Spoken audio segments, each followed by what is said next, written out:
Okay, so we'll start with a very quick revision of well of death.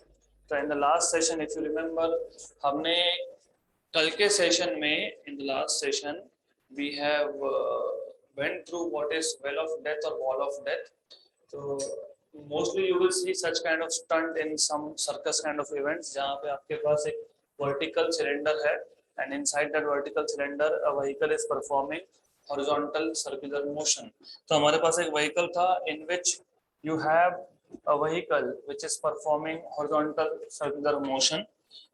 So as you know, in such cases, हमेशा याद रखो, you always start with first drawing the diagram if required.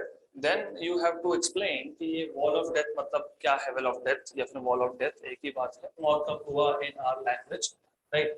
So it is a vertical cylindrical wall of radius r inside which a vehicle performs horizontal circular motion, and at any instant of time forces acting on this vehicle are, there are three forces. एक है weight of the vehicle mg which is downward, और अगर weight mg downwards है तो vehicle ने सीधा नीचे गिरना चाहिए था, वो नहीं गिर रहा है, मतलब ऊपर के डायरेक्शन में बैलेंसिंग फोर्स होगा, and that is force of friction, force of static friction FS. तो स्टैटिक फ्रिक्शन फोर्स उसको बैलेंस कर दिया, और एक नॉर्मल रिएक्शन है which is always normal to the surface in contact. तो यहाँ पे आपके पास व्हीकल है, तो इन दैट केस व्हीकल को हमेशा नॉर्मल होगा, normal reaction, and as you can see normal reaction is pointing towards the center. इसका मतलब normal reaction will provide necessary centripetal force. तो ये सब हमने ऑलरेडी थ्योरी देखा है, तो we will not go to details of it again. सिर्फ just to go through equations once. तो स्टैटिक फ्रिक्शन के फोर्स ने वेट को बैलेंस किया, Fs इक्वल टू mg आ गया. Normal reaction provide centripetal force, तो mv स्क्वायर बाई r. और आपको पता है फोर्स ऑफ स्टैटिक फ्रिक्शन ये हमेशा लेस देन इक्वल टू होता है μs into n, where μs is coefficient of static friction and n is normal reaction.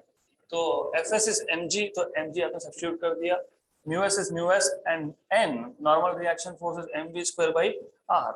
mm cancel हो गया था, and then by just shifting the terms, r को shift कर दिया तो rg, और μs को शिफ्ट कर दिया तो upon μs. तो you will get v square is greater than or equal to rg upon μs. तो जब आप स्क्वायर रूट लोगे तो you will get minimum value velocity which is under root of rg by μs. मतलब minimum इतना speed होना चाहिए for the vehicle to perform circular motion. अगर इससे कम हुआ, अगर इससे कम स्पीड हुआ, तो in that case what happens is जो vehicle है it will start spiraling down, right? तो कम से कम कितना स्पीड होना चाहिए, under root of rg by μs. Then we started with conical pendulum. तो अब हम इसको वापस से पूरा का पूरा देख लेंगे. तो you should know at the first place कि pendulum, conical pendulum मतलब क्या? Conical pendulum is nothing but a simple pendulum. तो simple pendulum आप सबको पता ही है, तो वापस एक बार देख लेते हैं. Simple pendulum में you have a string, और याद रखना दो टाइप के simple pendulum होते हैं. दो टाइप मतलब ideal simple pendulum and practical simple pendulum. तो आइडियल सिंपल पेंडुलम का केस जो होता है, in that case what you have is आपके पास एक मासलेस और इनएक्सटेंसिबल स्ट्रिंग है. मासलेस मतलब इसका खुद का मास नहीं है, एंड इनएक्सटेंसिबल मतलब ये एक्सटेंड नहीं होता इररिस्पेक्टिव ऑफ कितना भी आप मास लगा दो. And ideally practical simple pendulum में आपके पास जो मास है वो एक पॉइंट में है, तो you have a heavy, very very heavy point mass. This is called as ideal simple pendulum. So remember, ideal simple pendulum मतलब a string which is massless and inextensible. इसका मास नहीं है और ये एक्सटेंड नहीं होता है, और उसके नीचे क्या है, एक heavy point mass. But practically speaking, practically ना आपके पास massless string हो सकता है. You can have a light string. Light मतलब जिसका मास कम है, right? But massless string तो हो नहीं सकता. तो practical simple pendulum में आपके पास एक लाइट स्ट्रिंग है एंड उसके नीचे एक आपने हेवी बॉब लगा के रखा है, अ हेवी मेटालिक स्फीयर, इसको आप बोलते हो बॉब. तो you have Bob at the free and.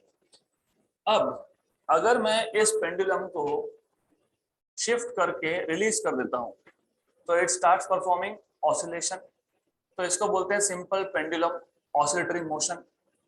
In case just imagine आपने क्या किया, आपने शिफ्ट कर दिया लेकिन आपने रिलीज नहीं किया। Instead of releasing what you are doing is you are pushing it. Pendulum को एक पॉइंट पे लाए, कौन से पॉइंट पे लाए तो नाम भी दे देते हैं इसको, let us call this as B point. तो what I will do is थोड़ा सा दूर दिखाना पड़ेगा, let me show it little bit away, something like that. तो यहाँ पे आप लाए इस पेंडुलम को, let me call this point as B, B point पे लेके आए, पेंडुलम था बी पॉइंट पे लेके आए। अगर रिलीज कर दोगे तो इट परफॉर्म्स ऑसिलेशन, लेकिन इंस्टेड ऑफ रिलीजिंग आप इसको पुश कर रहे हो, यू आर पुशिंग इट, मतलब you are giving it velocity such that it performs horizontal circular motion. अब in the displaced position, displaced मतलब ओरिजिनल जगह पे नहीं है, वो डिस्प्लेस्ड जगह पे है, तो जो एंगल बनेगा इस एंगल को हमने बोला था semi vertical angle. Semi vertical, semi vertical क्यों? क्योंकि जब angle with respect to X axis बनता है तो क्या बोलते हो, हॉरिजॉन्टल। विद रिस्पेक्ट टू जब वाई एक्सिस बनेगा तो क्या बोलोगे, वर्टिकल। तो अगर मैं टोटल एंगल देखता, if I am taking total angle, इसको मैं बोलूंगा वर्टिकल एंगल, लेकिन हम क्या देख रहे हैं, उसका हाफ। उसका हाफ मतलब semi vertical, that is why theta is called as semi vertical angle. यहां तक क्लियर? तो अब ये जो बॉब है वो बॉब क्या करेगा, हॉरिजॉन्टल सर्कुलर मोशन परफॉर्म करेगा। लेकिन स्ट्रिंग, स्ट्रिंग क्या करने वाला है, string is going to perform, मतलब it will make a cone. Imagination, आपके पास एक स्ट्रिंग है, स्ट्रिंग के नीचे एक बॉब है, pendulum, you take it to one place, push it, then it starts performing such a motion। मतलब जो बॉब दिख रहा है आपको, white colored bob, it is performing horizontal circular motion। और ये जो black color का पेन है, it is string, this string makes a cone, this string makes a cone, right? तो यहाँ पे कोन बनेगा, इसलिए इसको बोलते हो कोनिकल पेंडुलम। तो सबसे पहला काम होता है to define what is conical pendulum. तो डिफाइन कैसे करोगे? Conical pendulum is a simple pendulum, क्योंकि simple pendulum है, in which the bob performs horizontal circular motion and the string makes cone। तो conical pendulum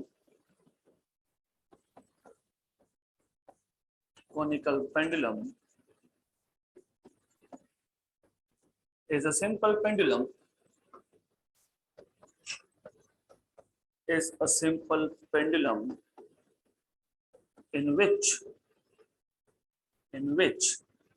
in which the bob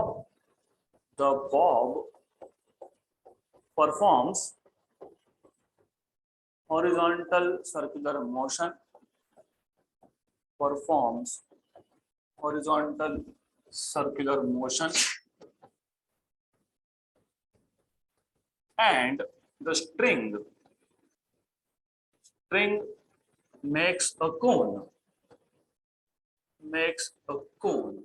that is why it is called as conical pendulum, right? Next step, इसके बाद एक बार आपने diagram draw कर लिया, conical pendulum क्या है वो बता दिया, next step is conical pendulum में बॉब है, बॉब का मास है, स्ट्रिंग है, स्ट्रिंग का लेंथ होगा l। तो we will start by saying consider a simple pendulum,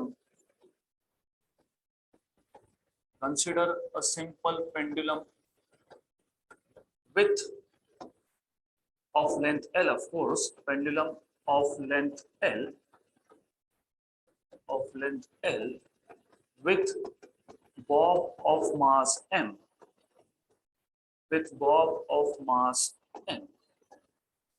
right?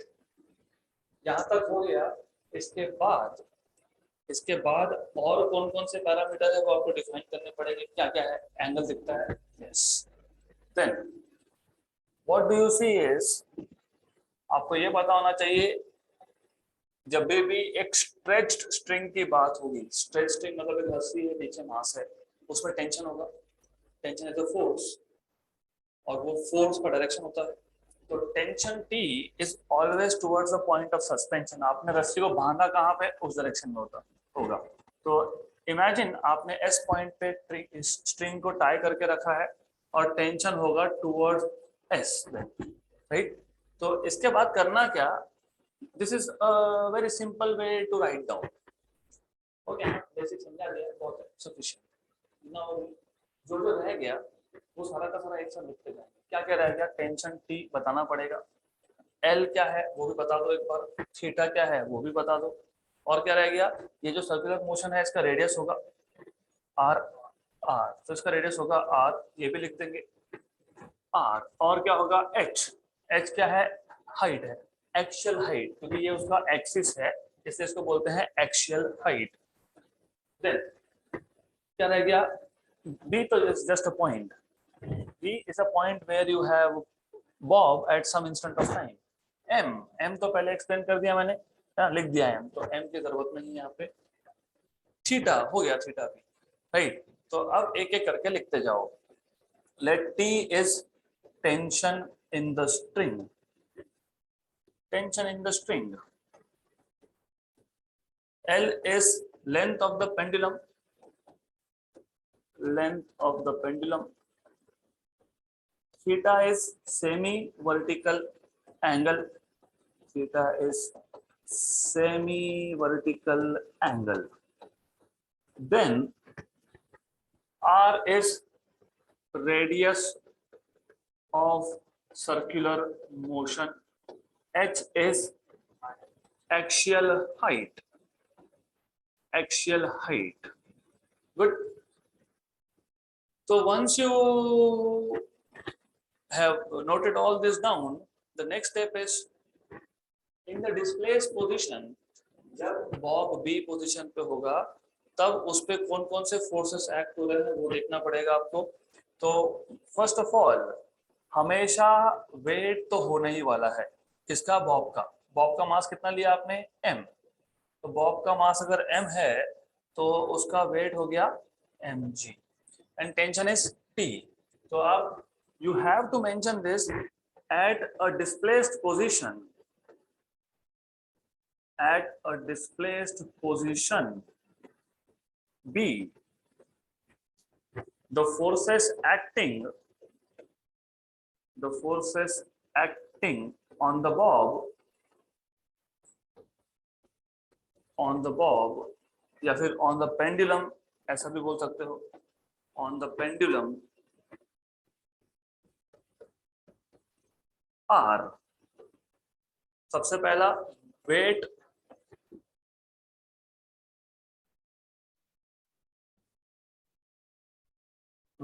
mg, which is vertically downwards,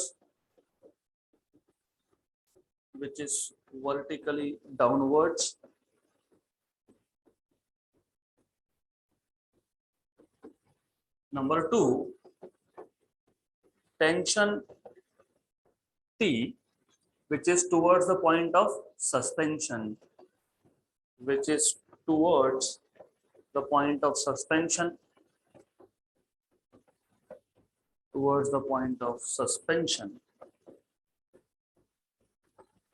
right.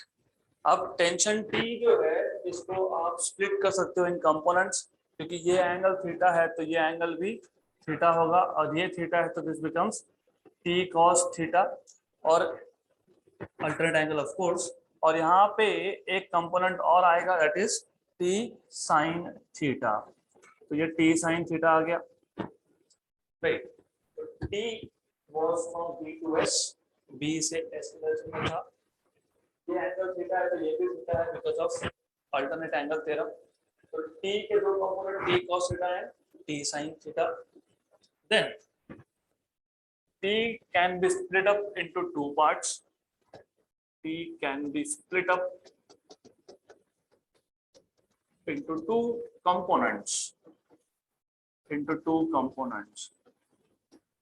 पहला कंपोनेंट है T cos थीटा, दूसरा कंपोनेंट है T sin theta, and as you can see from the figure, T cos theta is balancing mg whereas t sin theta provides necessary centripetal force.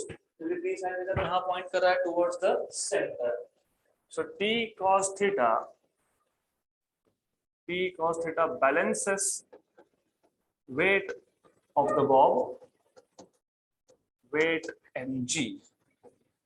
Therefore, you have t cos theta equal to mg, equation number 1, and t sin theta provides necessary centripetal force.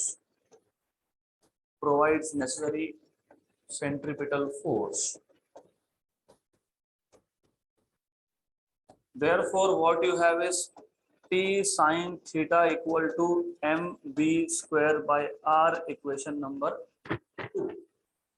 तो अगर आपका पिछला topic अच्छे से आपको याद है, कौन सा, vehicle on a horizontal curve road, उसके बाद vehicle on a bank road, सब केसेस में हमने इक्वेशन को नीचे डिवाइड किया था, यहाँ पे भी वही करना है।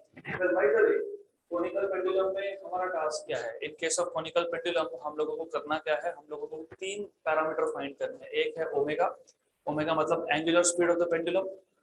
नंबर 2 इज टेंशन, टेंशन का फॉर्मूला फाइंड करना है। नंबर 3 इज टाइम पीरियड, मतलब इस बॉब को एक राउंड कंप्लीट करने में कितना टाइम मिलेगा, दैट इज टाइम पीरियड। तो ये 3 पैरामीटर आपको फाइंड करने हैं। तो अब हमारे पास 2 इक्वेशन है, दोनों को डिवाइड कर दो। Dividing equation 2 by equation 1, equation 2 को इक्वेशन 1 से डिवाइड कर दो, तो you will get t sin theta upon t cos theta equal to mv square by r upon mg, mm cancel, tt cancel, तो tan theta equal to v square by rg। तो अगर आपको याद होगा, ये सेम इक्वेशन आया था for the case of bank road. वो केस था, एक व्हीकल है which is on a curve road, और रोड का जैसे कर्वेचर आया तो आपने आउटर एज को रेज कर लिया with respect to its inner edge. और ये जो केस है ये पेंडुलम का केस है। In this case you have a pendulum. दोनों अलग अलग केसेस है, लेकिन दोनों में इक्वेशन आ रहा है एग्जैक्टली सेम। तो हमारा काम कम हो गया याद रखने का। सिर्फ डिफरेंस क्या है, वहां पे थीटा था एंगल ऑफ बैंकिंग, यहाँ पे थीटा है सेमी वर्टिकल एंगल। वहां पे v था speed of vehicle on a curve road, यहाँ पे v है स्पीड ऑफ अ पेंडुलम, है ना, बॉब का स्पीड। वहां पे r था radius of curvature of road, यहाँ पे r है radius of horizontal circle, and g तो g है, g doesn't change, g is acting due to gravity. As I told you, हमारा टास्क क्या है? हमारा टास्क है टू फाइंड आउट ओमेगा। तो सबसे पहले, अभी बुक टू बुक वेरी करता है, नोट्स टू नोट्स, नोट्स में शायद 1-2 स्टेप में अलग करूंगा, लेकिन ultimately you are going to get the same answer. तो या तो आप ऐसा कर सकते हो, यहाँ से बोल सकते हो कि v square equal to R G tan theta, v square equal to R G tan theta. तो v equal to under root of R G tan theta. Let me give this equation number 3, right? Then you already know कि circular motion में linear velocity और angular velocity का relation हमने पहले दूसरे session में ही एक बार रिवाइज किया था, याद है? v equal to r omega, very good. But what you know is v equal to r omega. Therefore यहाँ पे r omega सब्स्टिट्यूट कर दो, r omega under root of r g tan theta. But tan theta, what is tan theta by definition? Opposite side upon adjacent side. तो tan theta will be r by h, क्योंकि theta का opposite कौन है? r, adjacent कौन है? h. तो but tan theta is r by h, and tan theta is equal to r upon h. So you will get here r upon h, right? Therefore r omega equal to r और r square root से बाहर आके r under root of g by h, cancel and cancel. तो you have omega which is root of G by H, equation number 4। तो आपको मिल गया angular velocity of bob at any instant of time. Important is you should equation को मिलते रहेंगे, physics को समझना ज्यादा जरूरी है यहाँ पे, क्योंकि ये जो मोशन है ये यूनिफॉर्म है कि नॉन यूनिफॉर्म है ये कैसे समझेगा। जी क्या है, acceleration due to gravity constant, X क्या है, हाइट कांस्टेंट, v कांस्टेंट और h कांस्टेंट मतलब ओमेगा कांस्टेंट, और v equal to r omega होता है। ओमेगा कांस्टेंट, r भी कांस्टेंट, तो v भी कांस्टेंट, मतलब स्पीड इज नॉट चेंजिंग। तो ये कौन से टाइप का मोशन हो गया, यूनिफॉर्म सर्कुलर मोशन। ये याद रखना, क्योंकि अगला टॉपिक हमको तो देखना है that is non uniform circular motion. तो this is uniform circular motion. Well by the way, कोई भी हॉरिजॉन्टल सर्कुलर मोशन रहा तो mostly it is uniform circular motion. अब अगला task is to find out time period, मतलब एक चक्कर कंप्लीट करने में कितना टाइम लगेगा। तो you are supposed to find out time period of the pendulum. Very easy, इसके दो अलग अलग अप्रोच है। सबसे पहले, do you remember definition of speed, distance upon time. तो स्पीड अगर आप बोल रहे हो डिस्टेंस अपॉन टाइम है, speed is equal to distance upon time. तो time will be distance upon speed. हमारा इंटरेस्ट था to find out time period, मतलब एक चक्कर कंप्लीट करने में कितना टाइम लगेगा। So distance upon speed. ये जो पेंडुलम है, पेंडुलम का जो बॉब है, इस बॉब को जब ये एक राउंड कंप्लीट करता है, when it completes one round, so example this Bob, okay, when it completes one round, एक राउंड में कितना डिस्टेंस ट्रैवल करेगा, ये कितना डिस्टेंस ट्रैवल करेगा एक राउंड में, सर्कमफरेंस मतलब कितना, 2 पाई r। Very good. तो distance travelled by the bob in one round is 2 pi r। so you have time period t equal to 2 pi r upon speed is v। Wait a minute, लेकिन t तो हमने tension के लिए denote किया था, ये क्या है, टाइम पीरियड। तो इसका नाम थोड़ा चेंज कर देते हैं, टी डैश बोलो या टी वन बोलो कोई फर्क नहीं पड़ता, you can call this as T one also, क्या फर्क पड़ता है, जस्ट टी मत बोलना, क्योंकि टी स्टैंड्स फॉर टेंशन। यहाँ पे हम बात कर रहे हैं टाइम पीरियड की। गुड। अब यू ऑलरेडी नो, ये v जो है हमने ऑलरेडी फाइंड किया था are G tan theta.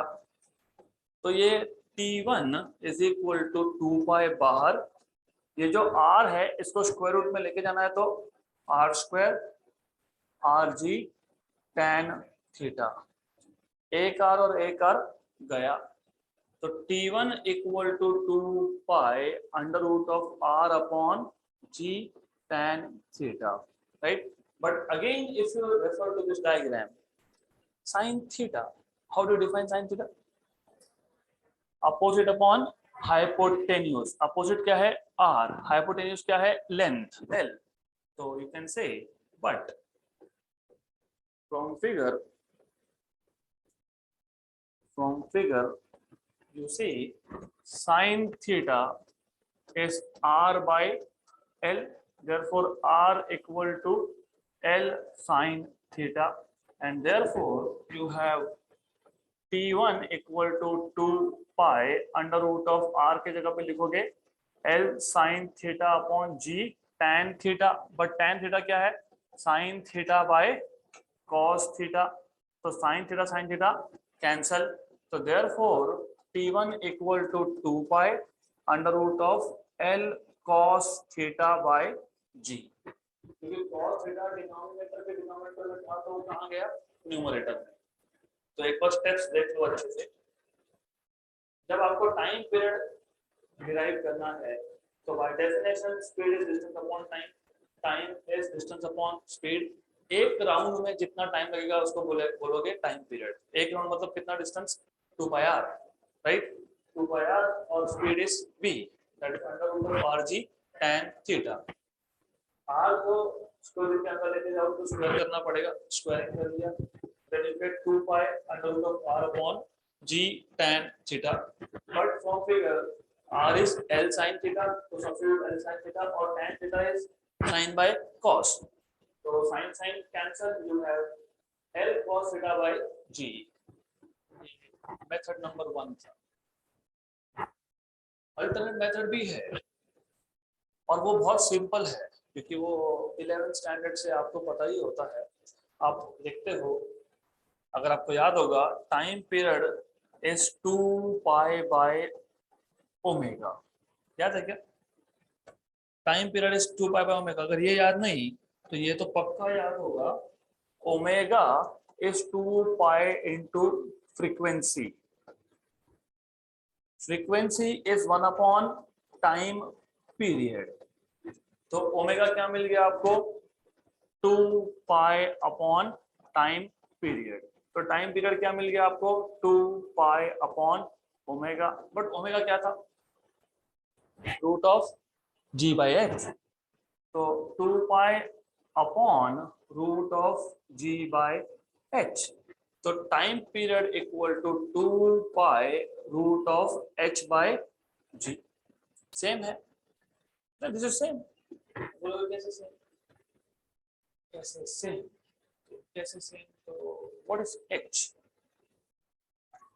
h what if I take sin theta या फिर cos theta? Let me take cos theta. What is cos theta?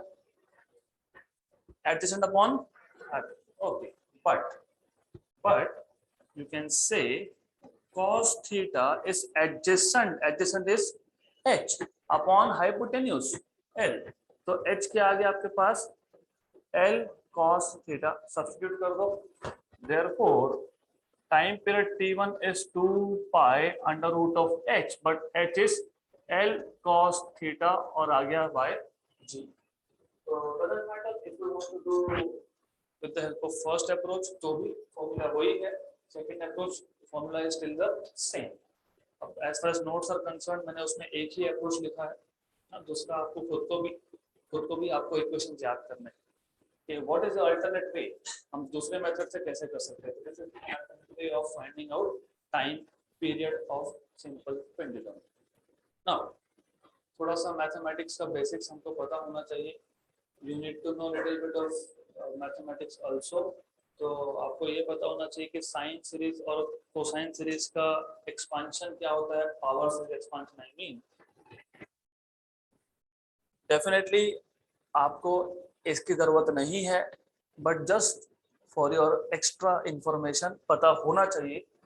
Sine theta, इसको अगर आप पावर सीरीज में लिखते हो तो you can write it like theta raise to 1 upon 1 factorial minus theta cube upon 3 factorial plus theta raise to 5 upon 5 factorial minus theta raise to 7 upon 7 factorial, so on so forth. तो सारे के सारे odd power आएंगे। जिनको factorial नहीं पता उनके लिए, अगर मैं 3 फैक्टोरियल लिख रहा हूँ मतलब 3 इंटू 2, अगर मैं 5 फैक्टोरियल लिख रहा हूँ तो 5 इंटू 4 इंटू 3 इंटू 2 इंटू 1 भी होता है, लिखता नहीं हूँ मैं। 4 इंटू 3 इंटू 2 इंटू 1 कितना है, 4 फैक्टोरियल। तो 5 फैक्टोरियल कितना हो गया, 5 into 4 factorial. That's all you need to know. हमारे काम में नहीं आएगा ये, for just for your information. अब इमेजिन एंगल जो बना था अगर वो बहुत छोटा है, imagine the angle is very very small angle, right, क्योंकि ऐसा ही होगा ना, this will perform conical motion, right, ऐसा ही चल रहा है ना। सिर्फ उसको थोड़ा बड़ा करके दिखाया मैंने, नहीं तो फिर आपको समझेगा ही नहीं कौन सा फोर्स कहाँ से आ रहा है। तो actually this is what is we are showing, but reality में क्या है, एंगल बहुत छोटा बनता है। तो angle is very small, and if angle is very small, if theta is small, अब small मतलब कितना small, few 10 power minus 2 minus 3 radian, right? Imagine theta की वैल्यू 10 power minus 2 रेडियन है। रेडियन, क्योंकि डिग्री में हम मेजर नहीं करते, हम लोग मेजर करते हैं रेडियन में। तो अगर थीटा की वैल्यू बहुत छोटी है 10⁻², सेकेंड टर्म में यहाँ पे उसका क्यूब हो रहा है, क्यूब करोगे मतलब 10⁻⁻6 और फिर डिवाइड करोगे, किससे डिवाइड करोगे? 6 से, 3 फैक्टोरियल से, राइट। तो ये तो बहुत छोटा हो गया, बहुत छोटा हो गया तो निग्लेक्ट कर दो, it's very very small, can be neglected. ये तो उससे भी छोटा है, ये उससे भी छोटा है, तो higher order terms can be neglected. तो इसका मतलब क्या बचेगा? Only first term theta raise to 1, theta raise to 1 is theta, इसलिए आप लिखते हो sin theta equal to theta for small angle. देखा है ना, 11 में भी किया था। If angle is very small, then sin theta is approximately equal to theta, ये ऐसा। अब अगर कोसाइन की बात करोगे तो जैसे यहाँ पे सारे ऑड पावर थे वहां पे सारे इवन पावर होंगे, और जीरो को इवन लेते हैं ये पता होना चाहिए। तो theta raise to 0/0 factorial minus theta raise to 2/2 factorial plus theta raise to 4/4 factorial, so on so forth. By the same logic, अगर एंगल बहुत छोटा हुआ तो ये टर्म सारे के सारे neglected. What is anything raise to 0? 1। What is 0 factorial? 1। तो 1/1 इज 1। तो अगर एंगल स्मॉल हुआ तो cos थीटा की वैल्यू कितनी आएगी? 1। sin थीटा की वैल्यू कितनी आएगी? Theta. So this is how you get it. So up, what you can say here is, if theta is small, अगर theta small हुआ तो in that case cos theta is equal to 1 and therefore time period is 2 pi under root of L by G। तो ये मिल गया आपको time period of conical pendulum का equation. Simple, it was very very very very simple, कुछ करना ही नहीं था, दो अप्रोच बता दिए। एक तो आपको पता होना चाहिए time is distance upon speed, distance covered by the ball in one revolution is 2 pi r, speed is v, v का इक्वेशन ऑलरेडी डिराइव करके रखा है, under root of rg tan theta, right. r को अंदर ले जाओ, square करोगे, एक r कैंसिल होगा, राइट। तो 2 pi under root of r by d tan theta, r is l sin theta, substitute करो, सॉल्व करो, you get 2 pi under root of L cos theta by G, या फिर omega find करके रखा है तो आपको पता होना चाहिए time period 2 pi by omega, तो 2 pi upon root of G by H, right. तो 2 pi root of H by G, but cos theta from diagram is H upon L, तो H क्या आ गया? L cos थीटा, सब्स्टिट्यूट कर दो, मिल गया। Now if the angle is small then cos theta is approximately equal to 1। Clear यहां तक? Good. तीन चीजें फाइंड करनी थी, ओमेगा एंगुलर स्पीड हो गया, टाइम पीरियड हो गया, tension in the spring. If you look at this two formulas, two equation number 1 and 2, t cos theta is mg, t sin theta is mv square by r। अगर आपको t find करना है, tension find करना है ना, right, और trigonometry पता है, what is sin square theta plus cos square theta, तो मुझे अगर sin square plus cos square लाना है तो ये इक्वेशन 1 और 2 के साथ क्या करना पड़ेगा? पहले तो ऐड करना पड़ेगा, लेकिन स्क्वायर करके ऐड करना पड़ेगा। तो अगर आप इक्वेशन नंबर 1 और 2 को स्क्वायर एंड ऐड करते हो तो आपको मिल जाएगा टेंशन का एक्सप्रेशन। तो let us find out tension in the string. Tension in the string, squaring and adding equation number 1 and 2, squaring and adding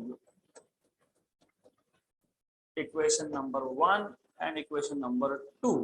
equation 1 था t cos theta equal to mg, तो उसका square t square cos square theta, और equation number 2 में था t sin theta, उसका square t square sin square theta. t cos theta was mg, तो mg का square plus ये था mv स्क्वायर बाय r का स्क्वायर। टी स्क्वायर निकाल लोगे कॉमन तो मिल जाएगा cos square theta plus sin square theta, this is equal to m ji square plus m we square by r का स्क्वायर, राइट। तो टी स्क्वायर ये आ गया आपके पास 1 इक्वल to m ji square plus m we square by r का bracket square.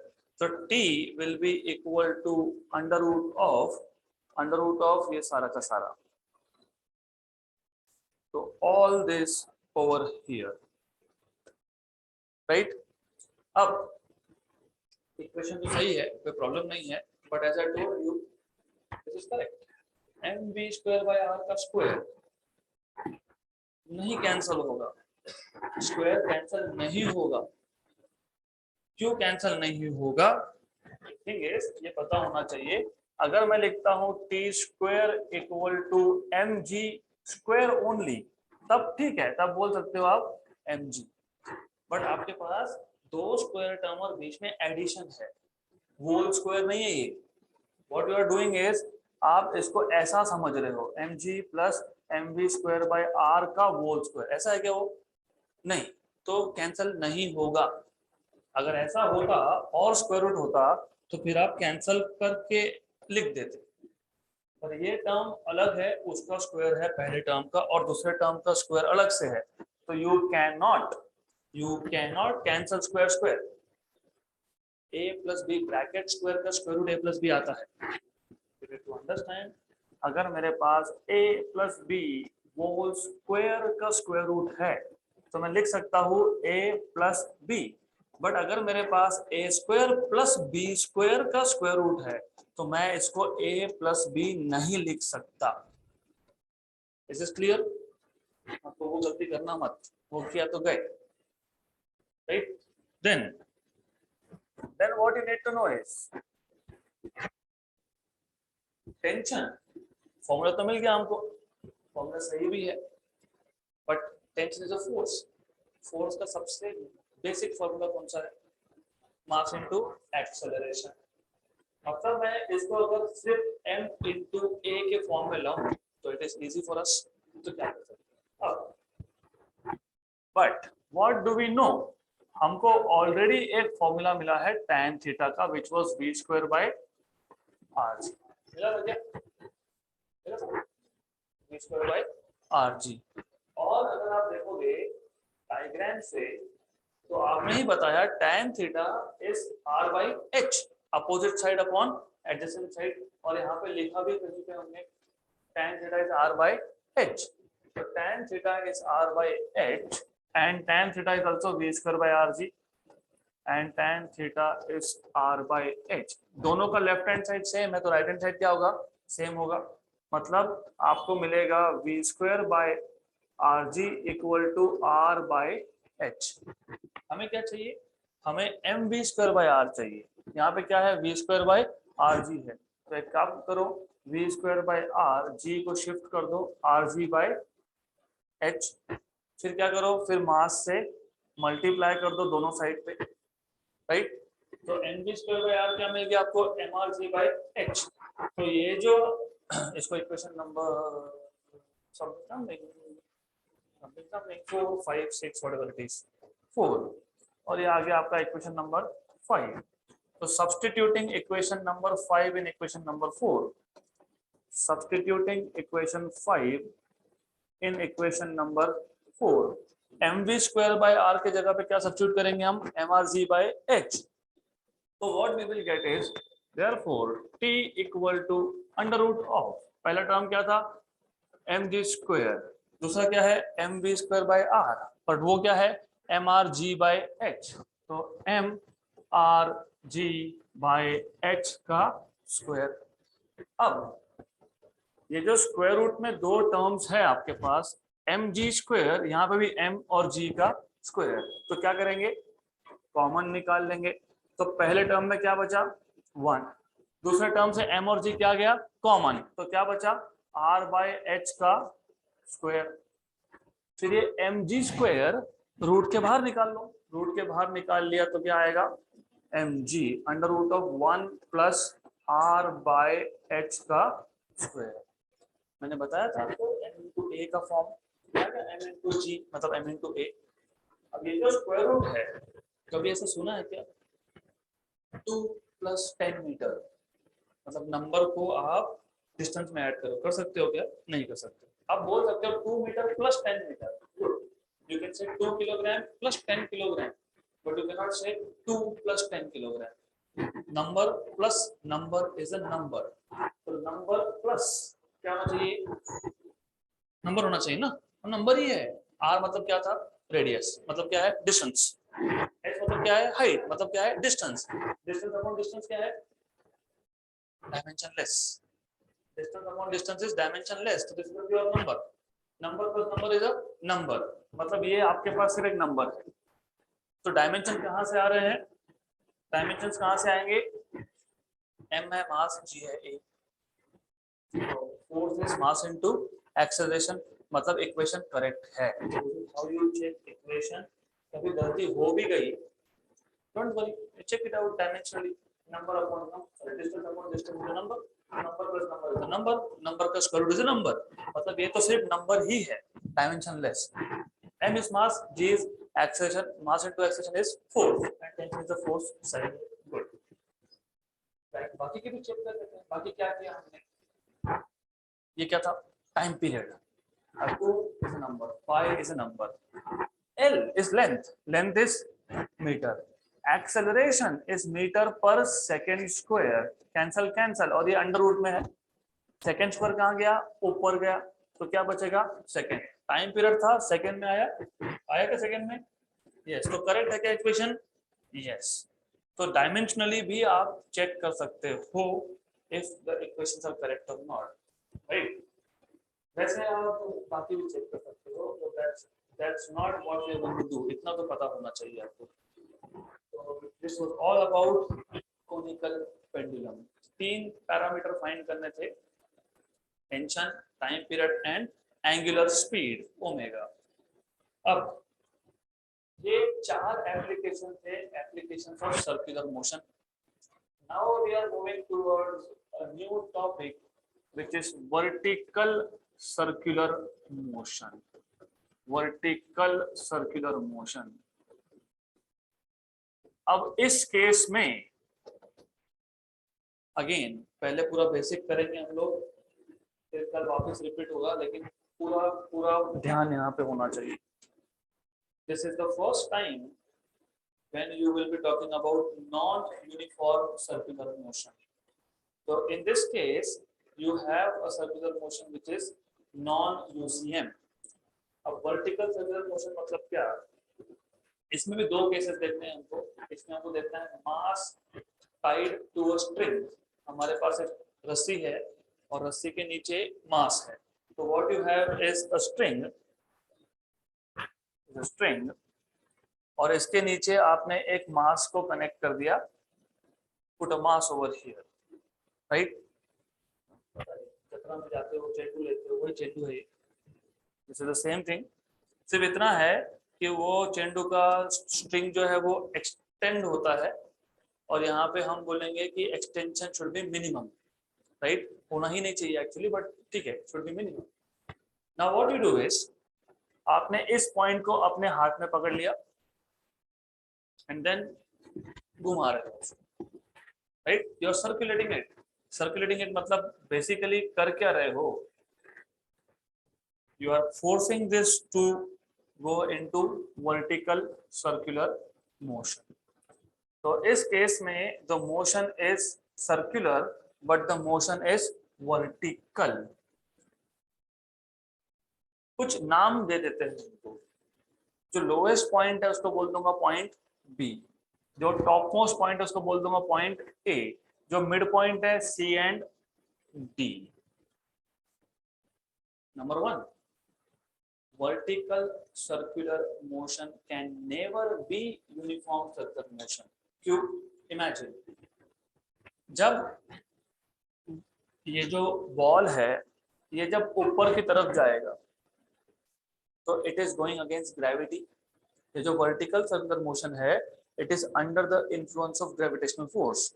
तो जब ये ऊपर जा रहा है it is going against gravity, तो वेरी लॉजिकली स्पीकिंग स्पीड कम होगा, क्योंकि अगेंस्ट ग्रेविटी जाना है। यहाँ से यहाँ गया तो भी अगेंस्ट ग्रेविटी है, तो स्पीड कम होगा। तो जब बॉटम मोस्ट पॉइंट से टॉप मोस्ट पे जा रहा है तो speed is decreasing decreasing decreasing decreasing and then minimum at point a.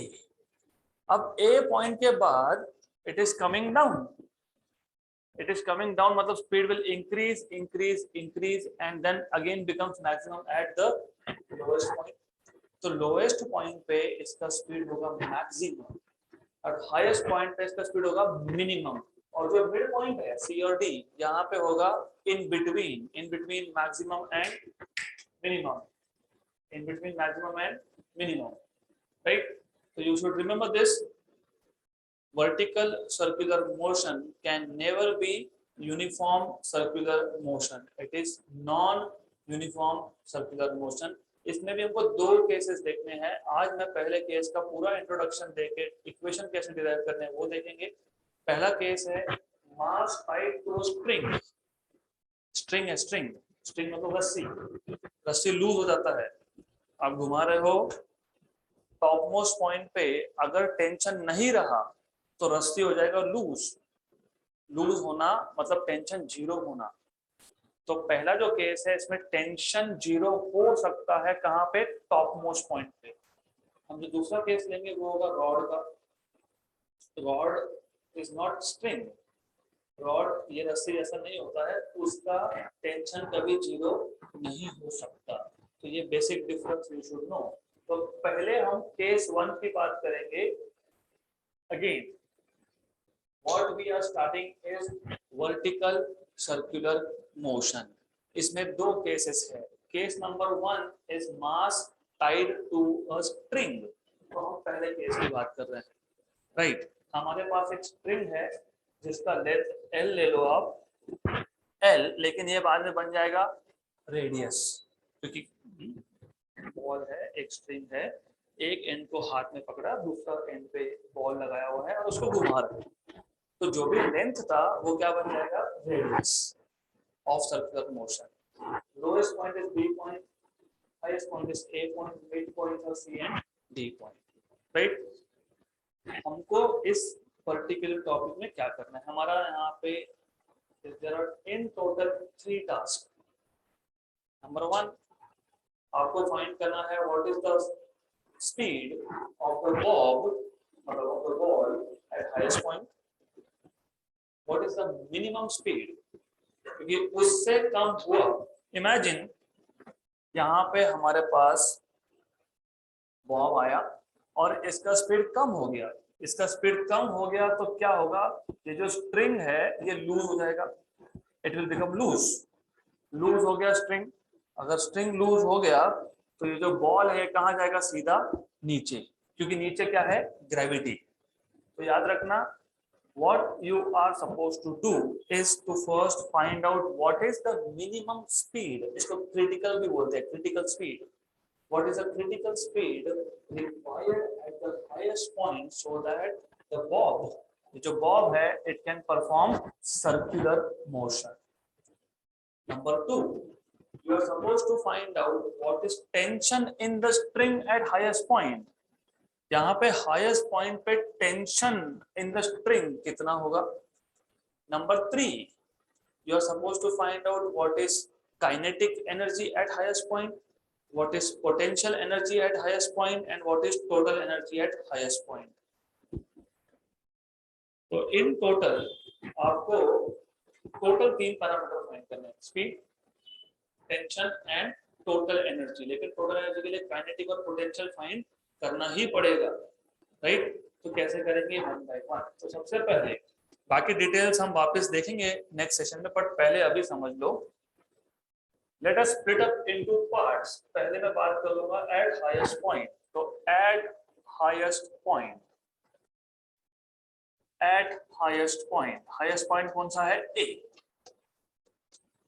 अब जब ये बॉल ए पॉइंट पे होगा, करना वही है, डायग्राम ड्रॉ करने के बाद क्या करते हो, फोर्सेस। कौन से फोर्स एक्ट होंगे, mg विच इज डाउनवर्ड्स, मतलब यहाँ पे एक डाउनवर्ड फोर्स तो है ही, which is m G because of gravity, right? So you have mg force. दूसरा ये रस्सी था, रस्सी मतलब स्ट्रिंग, स्ट्रिंग में क्या होता है टेंशन, टेंशन कहाँ होता है towards the point of extension. आपने रस्सी को पकड़ के कहाँ रखा है सेंटर पे, मतलब ओ पॉइंट पे, तो टेंशन का डायरेक्शन क्या होगा नीचे की तरफ। मतलब दोनों फोर्सेस, कौन कौन से फोर्सेस, टेंशन और mg दोनों कहाँ पे है सेंटर की तरफ, डाउनवर्ड्स, करेक्ट, डाउनवर्ड मतलब सेंटर की तरफ, क्योंकि सेंटर भी कहाँ पे है downward. Is this clear? Motion कौन सा है सर्कुलर, सर्कुलर मोशन के लिए कंपल्सरीली कौन सा फोर्स होना चाहिए सेंट्रीपिटल। यहाँ पे दो फोर्सेस है जो टुवर्ड्स सेंटर है, मतलब दोनों मिलके क्या प्रोवाइड कर रहे होंगे, तो tension at A plus mg together they are providing mv square by r। फिर यहाँ पे v a लिख दूंगा मैं, राइट। आपका पहला पहला टास्क है to find out what is speed at point A. मैंने आपको अभी अभी बताया ये रस्सी है, बार बार बोल रहा हूँ ये स्ट्रिंग है। अब ऐसा है कि बुक का लिखने का तरीका थोड़ा अच्छे से समझ लो। बुक में ऐसा लिखते हैं tension eight highest point is 0। Highest point पे रस्सी में टेंशन रहा ही नहीं रहेगा तो क्या होगा सीधा नीचे, तो ball will come directly down. ऐसा लिखा है लेकिन उनके बोलने का मतलब कुछ और है। What they are trying to tell you, हमको फाइंड करना है what is the minimum velocity, minimum कितना स्पीड होना चाहिए हाईएस्ट पॉइंट पे so that the ball can perform circular motion highest point पे। तो इमेजिन बॉल सर्कुलर मोशन कब परफॉर्म नहीं कर पाएगा, कब नहीं कर पाएगा, जब टेंशन इज इक्वल टू 0। हाँ तो you should write if tension is 0 then circular motion is not possible, right? इसका मतलब tension at A should not be equal to 0 but it can be approximately equal to 0। मतलब 0.00001 भी चलेगा लेकिन 0 नहीं चलेगा, लेकिन 0.00001 में बोलता हूँ तो अप्रोक्सीमेटली क्या हो गया 0 हो गया। तो इक्वेशन डिराइव करने के लिए किसका इक्वेशन, स्पीड लिखा है, तो हाईएस्ट पॉइंट पे आप टेंशन की वैल्यू क्या सब्स्टिट्यूट करने वाले हो 0। समझ लो, eat it like this or like that, it goes into stomach, right? Book में बोलने का मतलब इतना ही है, हाईएस्ट पॉइंट पे टेंशन 0 अगर हुआ तो सर्कुलर मोशन नहीं होगा। फिर वो बोलते चलो डाल के देखते हैं, मतलब अगर मैंने टेंशन पे 0 डाला तो सर्कुलर मोशन नहीं होगा, लेकिन स्पीड का एक इक्वेशन तो मिल ही जाएगा। इसका मतलब स्पीड जो है उससे ज्यादा ही होनी चाहिए। गुड, तो if I put TA equal to 0, put TA equal to 0 in equation number 1. Put TA equal to 0 in equation number 1, right? Then what you get is, substitute करके देखो क्या मिलेगा, mg equal to mva square by r, cancel and cancel, तो va square equal to rg, मतलब va कितना हो गया under root of rg। मतलब कम से कम इतना स्पीड होना चाहिए, इससे कम हो गया तो circular motion is not possible, the bob will directly come down. Clear, right? Then as I told you, हमारा टास्क क्या था, स्पीड तो मिल गया, टेंशन भी मिल गया, टेंशन तो 0 मान लिया, फिर क्या था total energy. What is total energy, kinetic energy plus potential energy, right? अब काइनेटिक एनर्जी फाइंड करना is not a big deal. Kinetic energy को फाइंड करना, काइनेटिक एनर्जी फाइंड करना is not difficult because kinetic energy is half mv square. तो kinetic energy at point A is half mva square equal to half mva square. What was va square, rg, तो half mrg, या kinetic energy at point A. Total energy के लिए kinetic भी चाहिए और potential भी चाहिए। अगर आपको याद होगा तो potential energy is mgh where h is height. अब हाइट कहां से मेजर करोगे, कहां से मेजर करेंगे, ग्राउंड से। तो एक काम करना, ये जो आपके पास चेंडू था इसको ऐसा घुमाओ कि इसका जो लोएस्ट पॉइंट है ना वो ground, very near to ground हो जाए, है ना। ग्राउंड को टच नहीं होना चाहिए लेकिन वेरी नियर होना चाहिए। इससे क्या होगा, इससे होगा ये डिस्टेंस है r, ये डिस्टेंस है r, तो a पॉइंट का हाइट आ गया 2r। Very good. तो what is height of point a, और इसको आप बोल दोगे ग्राउंड या फिर रेफरेंस। रेफरेंस मतलब मैं यहां से मेजर करने वाला हूं इन सिंपल लैंग्वेज, राइट। तो इसका हाइट कितना आ गया 2r, तो mg into 2r, correct.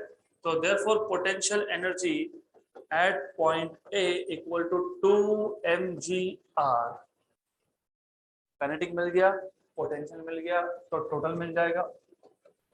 Total energy at A equal to kinetic which is half mgr, potential which is 2mgr। सबको पता है 2 में आधा ऐड किया तो 2.5 होता है, और 2.5 मतलब 5/2 होता है। तो दिस इज 5/2 mgr। ये मिल गया आपको total energy at point A, correct, clear. तो हाईएस्ट पॉइंट पे स्पीड फाइंड करने के लिए पहला काम आपने किया, फोर्सेस ए पॉइंट पे कौन कौन से एक्ट हो रहे हैं, mg और टेंशन कहाँ पे है, नीचे की तरफ है। इन दो, नीचे मतलब कहाँ पे, सेंटर की तरफ। तो दोनों मिलकर क्या काम कर रहे हैं, सेंट्रीपिटल फोर्स प्रोवाइड कर रहे हैं। तो Pa + mg = mvh²/r। अब आपको स्पीड फाइंड करना है, लेकिन स्पीड तो कुछ भी हो सकता है, कुछ भी मतलब not 0, but it can be 2 meter per second, 3 meter per second, 10 meter per second, 100 meter per second, 200 meter per second। तो कौन सा स्पीड, मिनिमम स्पीड। तो मिनिमम स्पीड नहीं हुआ तो टेंशन क्या हो जाएगा, 0। इसको बोलते हैं स्प्रिंग स्लैक। स्लैक मतलब लूज पड़ना, राइट। तो हम ये कंडीशन यूज कर लेंगे, हम बोलेंगे चलो ठीक है, देखते हैं अगर स्प्रिंग लूज हो गया तो टेंशन क्या होगा, 0। टेंशन डालोगे 0 तो ये क्या मिल गया, √rg। ये √rg मतलब ये हो गया आपका मिनिमम स्पीड। कम से कम इतना, इससे ज्यादा चलेगा, इससे कम नहीं चलेगा, क्योंकि इससे कम करोगे तो ball will directly fall down. No circular motion, straight line motion because of gravity, सीधा नीचे। ये एक्सपेरिमेंट भी कर सकते हो, करेंगे इफ पॉसिबल। बकेट भी है, पानी भी लेंगे, we will fill water into the bucket, घुमाएंगे, और ऊपर आने के बाद पानी नीचे नहीं गिरेगा, प्रोवाइडेड ऊपर एक मिनिमम स्पीड होना चाहिए। नहीं तो भैया ऊपर रख के पानी मेरे ऊपर, वैसे तो आप लोगों के ऊपर होना चाहिए, कुछ लोग सो रहे हैं, राइट। तो I am thinking to put small showers here, press a button at the noon. Anyways, अब अगला टास्क क्या था, आपके पास एक बार स्पीड का इक्वेशन मिल गया, Va मिल गया √rg। अब आपको क्या करना है, अब आपको टोटल एनर्जी फाइंड करना है। Total is kinetic plus potential. Kinetic energy simple, half mv², और V तो पता है ना, √rg, उसका स्क्वायर क्या आएगा, rg। तो kinetic energy is half mrg। Potential energy क्या होता है, mgh। लेकिन हाइट ऑफ पॉइंट A कहां से, रेफरेंस लेवल कितना है, r + r मतलब कितना है, 2r। 2r mg * 2r, potential मिल गया, काइनेटिक मिल गया, तो टोटल मिल गया 5/2 mgr। अब ऐसे ही हम लोगों को B पॉइंट और C पॉइंट के लिए ये तीनों एक्सप्रेशंस फाइंड करने हैं, which we will do in the next session.